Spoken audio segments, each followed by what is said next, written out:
Let me also thank the staff for the hard work on what we're about to discuss, the historical report of the Guatemalan incident. And thanks to all the commissioners for all of their work, mostly offline work. This is an opportunity this afternoon to be overheard as we talk to ourselves about as we talk to ourselves about the report now in draft form. And as you heard Amy say, that we want to discuss the facts and as well as have some conversation about our ethical analysis. In fact, the ethical analysis will be the second piece in session 2. Now we're going to spend some time talking about the historical investigation into the inoculation studies in Guatemala.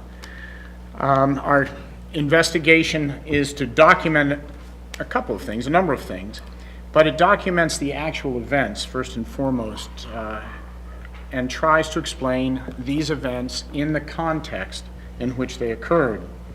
It's important to understand not only the details of the work that Dr. Cutler and colleagues did, but also how the study in Guatemala fit into the wider context of what was going on in venereal disease research at that time. To set the stage, we know that syphilis, gonorrhea, and other venereal diseases were among the most serious public health problems of that day, and researchers leading these efforts were at the time some of our nation's very best scientists. So what happened is the first question, and why. And then the second question in our second session is about the ethical appropriateness of that. I think, Steve, you're going to lead us, are you not? Steve Hauser is going to lead us in a initial discussion on the facts, where we hope to touch on such things as what were the scientific questions involved, what methods were used, what populations were involved, was the methodology sound, and not just by our standards, but all in the context of the standards of that day. So if you'd open our first section with your comments, Steve, I'd appreciate it. Thank you, Jim. Delighted to. Fellow commission members and audience, my name is Stephen Hauser from the University of California, San Francisco. I would like to just briefly describe the details of the experiments that were carried out in Guatemala during this 2-year period between 1946 and 1948, and maybe as a prelude, just very briefly discuss the scientific environment and milieu at this time. I think without that, it's harder to understand the rationale for what happened in Guatemala. As we all know, sexually transmitted diseases throughout the 20th century have been a giant problem, both in the military and civilian populations. In the military, it was estimated that hundreds of thousands of individuals would become infected if we could not develop effective prophylactic therapy post-exposure. In the civilian populations, these illnesses, particularly syphilis and gonorrhea, were also very widespread. Just as one example, it's been estimated that at least 20% of people living in psychiatric institutions at the time were there because of neurosyphilis. So these were enormous problems. How was disease prevented in the mid-20th century? Well, the primary method was chemical prophylaxis. I will say a few things here that are graphic, but I will keep these to a minimum. But I think that without understanding a bit of the graphic detail, it's very difficult to understand what was done. Soldiers were advised after exposure to urinate, to wash themselves with soap and water, and then for gonorrhea, to inject a silver solution directly into their urethras in the penis, and for syphilis, to rub a calomel ointment on their genitals and pubic region. I would say that the evidence that these chemical measures were useful was very limited at the time. There was a new, very exciting advance for treatment of established infection, of course, with the development of antibiotics. Sulfanilamide first, a sulfa drug for gonorrhea in 1938, and for syphilis, penicillin, which was extremely effective for established infections. First reported in 1943, replaced arsenic-based therapies and earlier very toxic mercury-based treatments. So there was an earlier attempt to study the effectiveness of some of these prophylactic measures in the Terre Haute prison earlier in 1943 to 1944 that was unsuccessful. And these experiments included inoculation of some prisoners with gonorrhea. So with that as a background, as Dr. Wagner said, the first question that I will summarize is the following. What scientific questions were the researchers trying to answer? Some of what we've learned is retrospective. Some of it is work based upon the reports as long as a decade later of the principals involved in the study. So there is very little information or proof in certain aspects of our understanding of this question. However, as stated later in 1955, the overall goal was to develop an effective prevention called prophylaxis after exposure to syphilis, as well as gonorrhea, and then as a second goal, prolonged observation of individuals exposed to early syphilis and treated with penicillin. According to Dr. Cutler, the original primary aim was to test this local wash named Orvis Mafarsin against syphilis in prisoners who had recently had sexual activity with an infected commercial sex worker. This primary goal never happened. The experimental transmission of syphilis to human volunteers, aligned with the desire to find improved methods of prophylaxis, was another aim. The primary purpose of the gonorrhea experiments was to test the effectiveness of a variety of prophylactic measures, including a number of chemical lotions as well as oral penicillin. In his later writings, Cutler wrote that other aims included trying to understand the changes in the blood and in the body that occurred following injection of syphilis organisms, and whether these changes were different when the syphilis was taken from rabbits who had been passaging the syphilis or from humans who were infected with syphilis. So were the organisms different when they were coming from the experimental laboratory animal or directly from humans? Was virulence lost when it was passaged in animals? What was the effectiveness of abortive penicillin therapy and intramuscular penicillin prophylaxis? And could treated subjects with early or latent syphilis become reinfected? So the second question involves what methods were used to carry out these studies. And they were basically of two main types. Serologic studies, looking at blood and other fluids, and intentional exposure and inoculation studies. The serologic studies included blood draws, preparation of smears, taking tissue from the local areas and culturing these materials. They also involved lumbar punctures or spinal taps to sample fluid bathing the surface of the brain and spinal cord, and cisternal punctures, which are punctures in the neck rather than in the lower back, as is the case for lumbar puncture.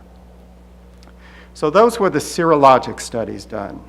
The intentional exposure experiments that consisted in total of about 50 different experiments involved, first for gonorrhea, what was called normal exposure, which is exposure through sexual contact with an infected carrier, a commercial sex worker. Artificial direct inoculation. For sex workers, inoculation by swabbing the cervix. For males, inoculation inside the penis, sometimes following sexual exposure, and also inoculation in other body parts, including the rectum and the eyes. For syphilis experiments, there were experiments performed in which there was sexual contact with known infected commercial sex workers, direct injections into the cervix. There were also experiments called scarification and abrasion, where the penis would be scarred or abraded to make the epidermis possibly more accepting of the subsequently inoculated organisms. For chancroid, another sexual transmitted disease, there was a single experiment involving abrasion of the penis, the arms, and the back. So let's speak about who was involved, what populations of individuals were involved in this series of experiments. Commercial sex workers, prisoners, soldiers from the military honor guard, which provided personal protection to the President of Guatemala, and psychiatric patients in a state-run mental institution. So those were the exposure populations. For the diagnostic testing, the serology, lumbar puncture, cisternal puncture population, most of the subjects consisted of children from an orphanage or school, leprosarium patients, U.S. Air Force personnel, and all of the other populations discussed previously in the inoculation studies. And again, the serology experiments did not involve intentional inoculation. We believe that more than 5,000 individuals were involved in diagnostic testing, serology or lumbar or cisternal taps, and somewhat more than 1,300 individuals were exposed by contact or inoculation to one of those sexually transmitted diseases. Of the 1,300, under 700 received some form of treatment as best as could be documented. So this involves in total approximately 5,500 individuals in both groups, which overlap. Of these groups, we believe that there were 83 deaths. We do not know to what degree the deaths were directly or indirectly related to these experiments, but there are a number of ways to try to get at this that staff and the commission are exploring. We do know that with some of the cisternal punctures, there was inoculation of infectious material, and that several patients developed symptoms suggestive of bacterial meningitis, and one person became paralyzed for a 2-month period, almost certainly related to damage to the spinal cord from the needle insertion in the neck. So one last question: was the methodology sound for the standards of the day? The commission identified numerous problems with both methodology and record keeping. Multiple experiments were conducted that were excluded from Cutler's summary reports. The note-taking was at best haphazard. The experiments at times lacked a logical progression. Baseline experiments for background infection rates, for example, were conducted after treatment prophylaxis experiments began. So the timing of the experiments was suboptimal. New experiments were started before the results of the previous experiment was known.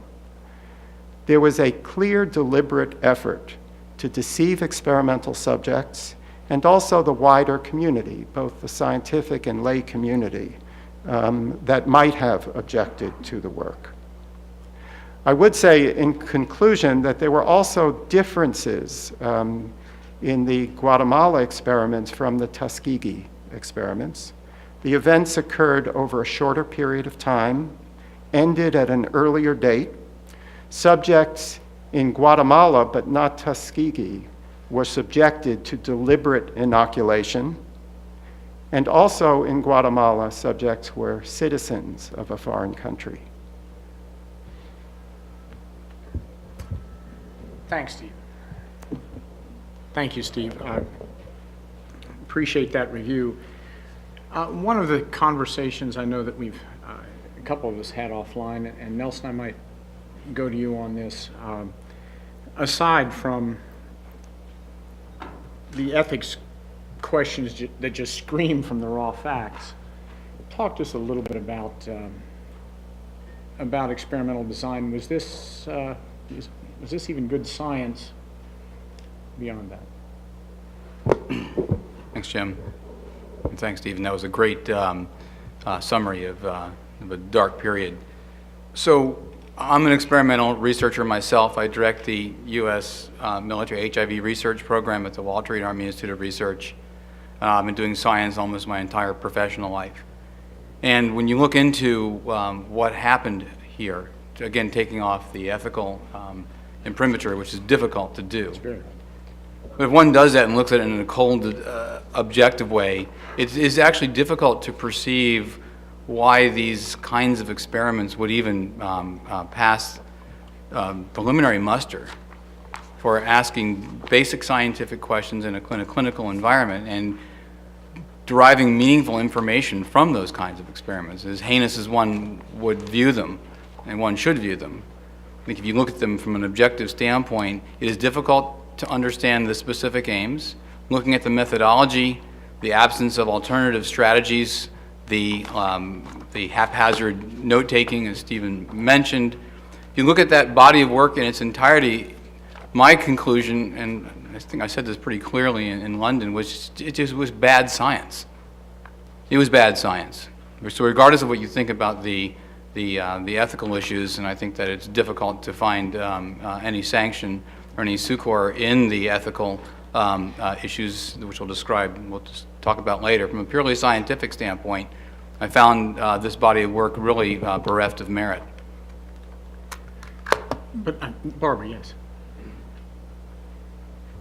I'd just like to comment the same way. I absolutely agree that one of the main things that struck me was the work was never published in scientific journals by the people that did the work. Dr. Cutler did submit a report in 1952 for some of the studies, and even later, I believe, for some of the other ones.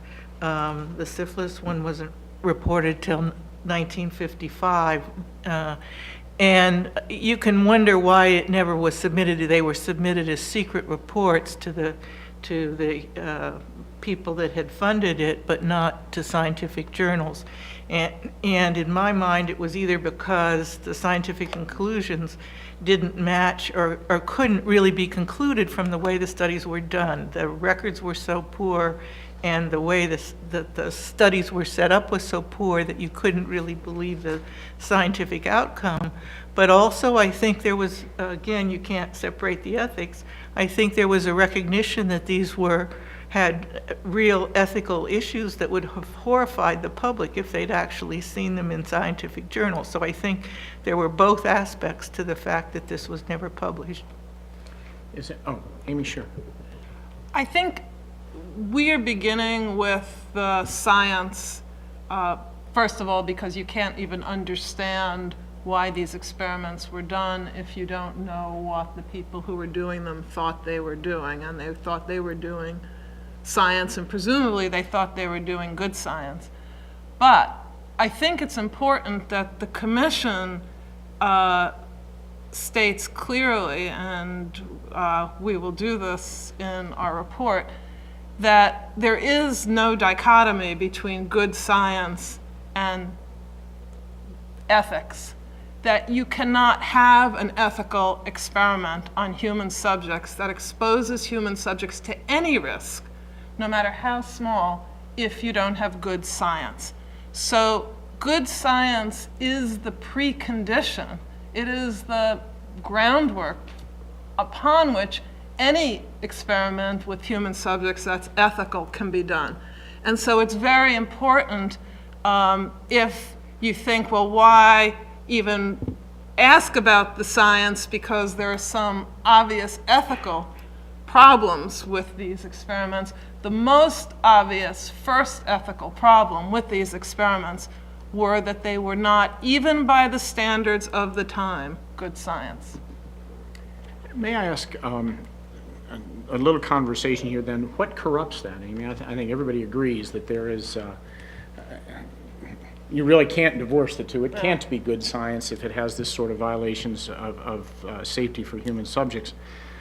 But maybe we should have a little conversation on what were the pressures corrupting this.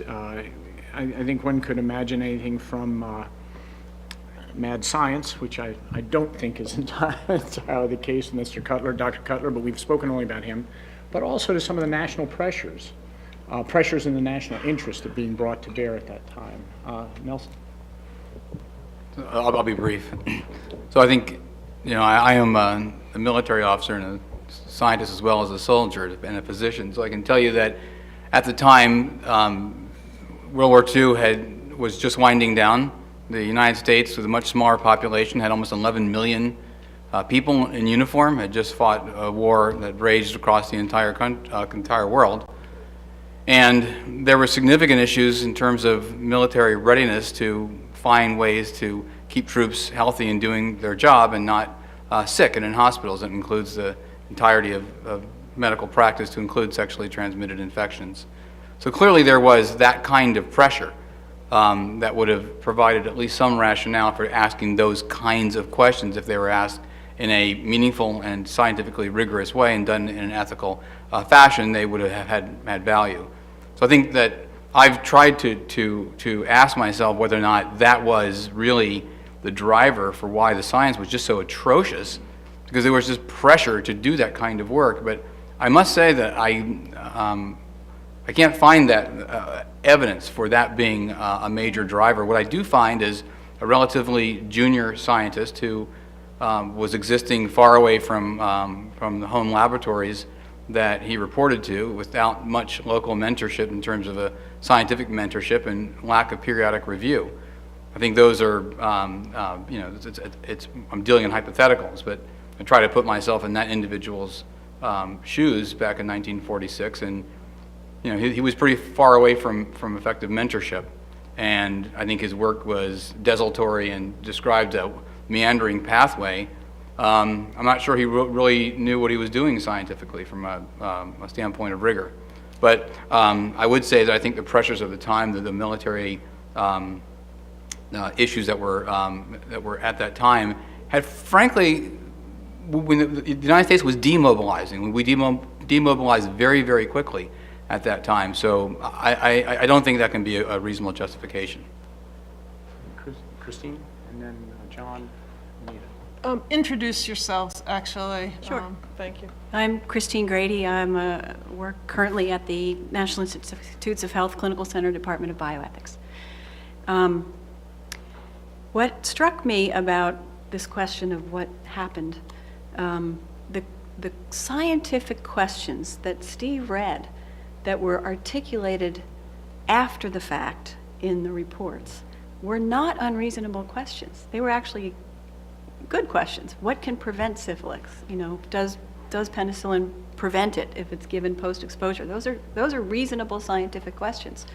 The problem is it wasn't clear from the history whether or not those questions pre-existed the studies or came up later, number one. And number two, even if they did pre-exist what the conduct of the studies, it doesn't justify how they tried to answer them. So it's a really complicated issue in terms of what made them do it. I don't know that we'll ever really know the answer to that question. But it is absolutely true also that at that period of time, Nelson spoke about military readiness, but a major focus of research was STDs. I mean, that was one of the major problems in the United States for sure, and maybe around the world. And so a lot of research was focused on trying to find ways to treat and prevent STDs. John? Yeah, thanks for that historical background. It was very well done. Really appreciate it. When we discuss the... Introduce yourself. Oh, I'm sorry. John Aros. I teach philosophy at the University of Virginia. When we think about the moral dimensions of this study, we make a distinction in our report between contemporary standards, what we think today about the principles and practices in research, and what people thought at that time. And I want to raise a similar question here with regard to scientific methodology, right? Because, I mean, if you read any study published in a medical journal, there are always going to be people who are going to quibble with the methodology. There are always going to be people who say, well, the methodology isn't quite right.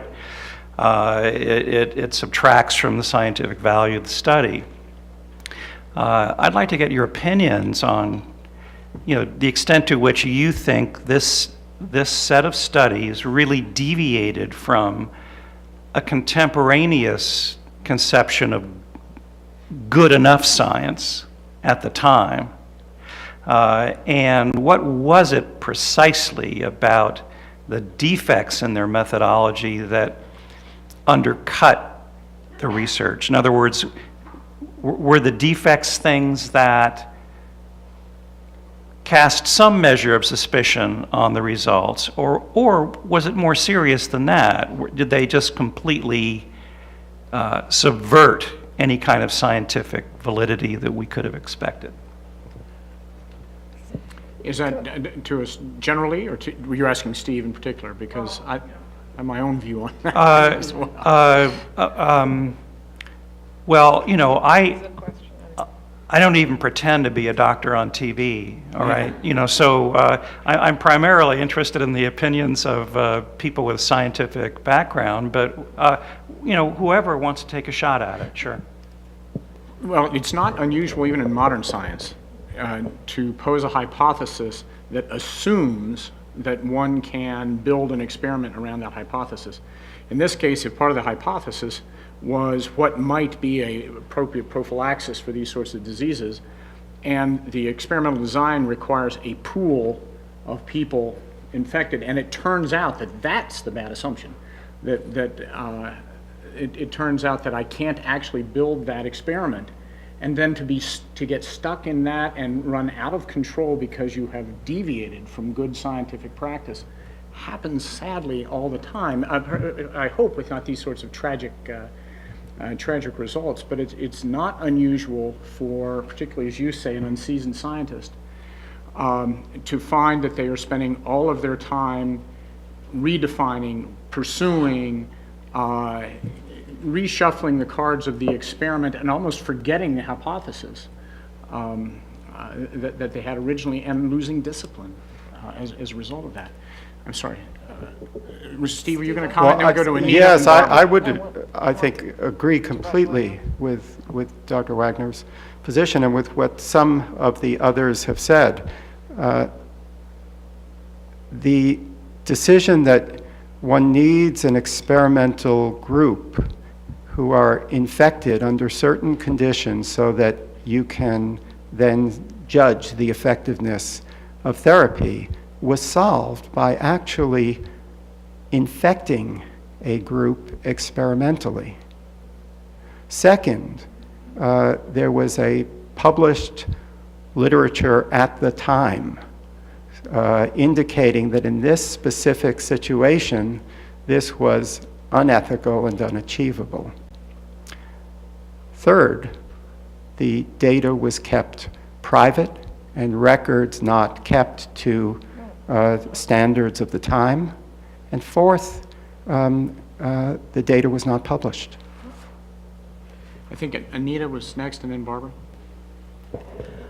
There seemed to be a mixing of research scientific goals with therapeutic goals in some of these experiments. And the one that stands out that I'd love to have you comment on, Stephen, is the experiment in which there was cisternal puncture of epileptics, and the rationale was, well, maybe this would shock the epileptics into not having seizures anymore, which strikes me as being something that a contemporary neurologist might find baffling or at least puzzling.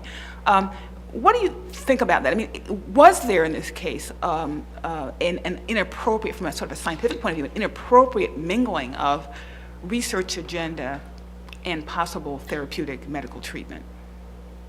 We have treated epilepsy over time in numerous inappropriate, non-evidence-based ways, but I thought that for this particular situation, Anita, that this was part of a post hoc description of the variety of benefits that might accrue from these very sad experiments.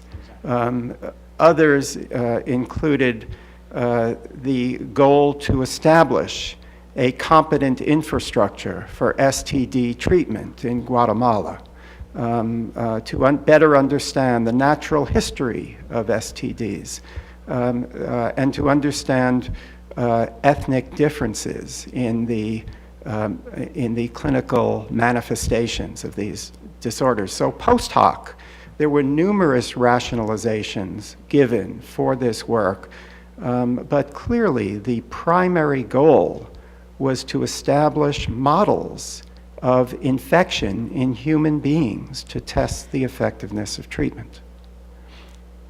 Barbara? I just would like to go back to John's question a little bit and talk about the methodology using the syphilis as an example. In my mind, it goes even back further than in some of the mistakes they made.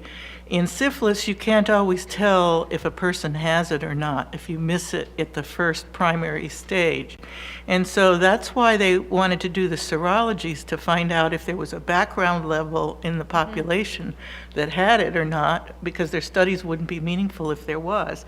And they actually found a high background level, but they didn't do those studies until after they'd done the original ones infecting people. So they did it in the wrong order. They didn't look at that first. Then when they infected people, they tried the commercial sexual workers, but they found almost no transmission that way, very low levels, 5% maybe transmission that way. So they had to readjust right in the beginning, and they just kept readjusting, all out of order, all out of synchrony, without any kind of a plan. And that really was, in my mind, what was the matter with the methodology of the whole thing. So you can't prevent something if the people already have it, and you can't know if the results are accurate in the end when you've had so many different changes to the protocol as you went along, and so much variation in everything you try. Oh, I'm sorry. Yes, Nita. Barbara, I want to build on that just to be crystal clear, right? So as we talk about the methodology being flawed and the fact that the reports weren't published, are we clear that there was nothing that we learned from these experiments? I mean, for example, given that at the time this was such a priority for the military, that it was such a priority for understanding STDs and the effect of penicillin, for having models, were these studies, in fact, did they yield valuable science nevertheless? Or, as Barbara, as you put it, is it such that because the methodology was so tainted, the accuracy of any of the studies, whether they are models or the treatment of penicillin for syphilis or for any other studies, that simply there was no value to the studies whatsoever? I was there was no value need. I mean, that was, I think Stephen laid it out pretty nicely. He went down the list that included, poor note keeping, but, a meandering research series of questions. The thing that I think stings the most for them in terms of it being bad science is that the work never passed peer review. It was never published. And in my world, if it's not published, it's as good as not done. And therefore, it doesn't influence medical practice or advance the field. Can't build on it, yes. Amy? When we talk about bad science, when it is science involving human subjects, one of the things that comes most glaringly in focus is how bad science abuses human subjects when there's any risk involved. In this case, as I read through the historical documents and reread them and read them again, I kept asking the question of how could they do this? These were people who had a certain pedigree. I mean, they were as young and inexperienced as Dr. Cutler was. Dr. Mahoney was not inexperienced, and people all the way up the chain who knew about the experiments. There were other people kept in the dark, but the people who knew about them approved of them. And this is a segue to the discussion of the ethical aspects of it. But the conclusion that I come to in this is the only way such bad science could be done. So serology studies done after the evidence was needed that they would yield on human subjects. Now, mind you, the serology studies didn't impose the worst risks on some of the human subjects, except the ones that included lumbar and cisternal punctures, which did. How could that happen? My conclusion is, and it has to be a reluctant conclusion when you're judging other human beings, that the people who were doing these, people in positions of authority and responsibility and privilege, doctors, did not treat those human beings as if they were human beings worthy of respect, worthy of consideration as human beings. That the only way you could continue doing this is to think of what you are acting on as material as opposed to other human subjects. And that, I'm not saying that's the way they thought, but that's the way you could only act like that if you think, number one, you're doing good science, which I think no doubt they must have believed. And secondly, the people you are doing it on don't matter as much as the people you would normally be associating with in your daily life. Your family, your friends, and other people. Because as we will get into the next section, the people weren't asked to consent to these experiments. They weren't told what the risks were. And the experiments were not done according to the standards of science at the time, the good standards of science at the time. Amy, I'd love to take your segue, but I do have one other. No, I didn't mean it to be but it's Okay. It's the way in which you can't separate science and Oh, the fact no, that it's I operating agree. on human beings. I think Nelson would suggest that if it were even dealing on things, it was still bad science. The point, But not as one bad. point I'd like to hear us say to each other, and I hope we can say this, it is so easy to look back on a whole history of failed science, of all different kinds, and to bash it from our perspective. I want to make sure that we are not doing that, and I don't think we are. I just want to hear the commission say that we believe really at the standards available at the time, with the sophistication of scientific practice in that era, and not just in our own hindsight, do we feel that this was an appropriate science? Raj, you haven't said anything. Let me turn it to you and introduce yourself, please. Raju Kuchalapati from Harvard Medical School.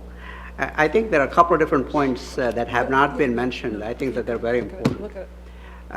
One is that prior to the initiation of the study, there was a proposal that was made, and the proposal was reviewed by a group of peers. And there were different points of view by that group. So the original proposal to do the experiments, whatever they were indeed reviewed by the peers, and the funding was based upon that review. So that's an important component. The second thing that I think it's also important to recognize is that throughout the period of the time that the experiments were conducted, there were reports that were sent from Guatemala to Washington, D.C. And there are individuals who had the opportunity to actually see the reports, and they are not people who are inexperienced people. These are people who are tremendously experienced or knowledgeable about what is going on and are at a distance from the experiment. So one cannot say that the principal, Dr. Cutler, who was doing the experiments, whatever the motivations and however he did the experiments, there were indeed opportunities for other people to review what was happening, and that the other groups had the opportunity to have those findings reviewed by the appropriate people if they didn't know by themselves, or they would be able to say that, you know, these experiments are not scientifically, this is not the way to go, and that you should, you know, do differently. So those two are actually very important points to mention. Yeah, that's why whatever we say, I think it's very important that this is not the action solely of a principal investigator. This principal investigator reported up, Cutler to Mahoney and all the way up. The people who were in the know did want to keep it secret because they feared that if it would become more broadly known, it would be subject to public criticism. There were some doctors who dissented. There was a doctor who wanted to be involved, and they were afraid to involve him because he might be critical. So there were different views in the scientific community at the time, but what Raju is saying is absolutely right. This is not the actions of one person, and what I've said is to suggest that it was not an accident that this happened in Guatemala with a foreign population that was seen as ethnically, racially, nationally different, because we do know that some of the people who were involved in this experiment explicitly said, we could not do this in our own country. Christine, have a comment? Lonnie? And then I think we'll wrap the session. I wanted to respond, Jim, to your comment that we should not bash science without understanding it, and go back to Nita's question about value. I think some of the serological work actually probably did have some value. They were published. They compared different serological tests. You know, that was not useless science in some respects, and also, for the most part, although there were some exceptions, as Steve pointed out, did not expose the people that were involved in them to a great deal of risk. So there is some value, perhaps, in those studies. The second thing I think is important to put on the table is, I think Steve mentioned that one of the scientifically wrong aspects of this set of experiments was using human beings as a model, an infectious disease model. And I think we need to be very cognizant of the fact that this was certainly not the only study that did that, and that even today we use those kinds of models. So that if that is not, in my view anyway, the thing that makes these set of experiments wrong. But there are lots of things about how those kinds of infection experiments are done that are very important to make them acceptable. And Lonnie, last comment. Hi, I'm Lonnie Ali, caregiver.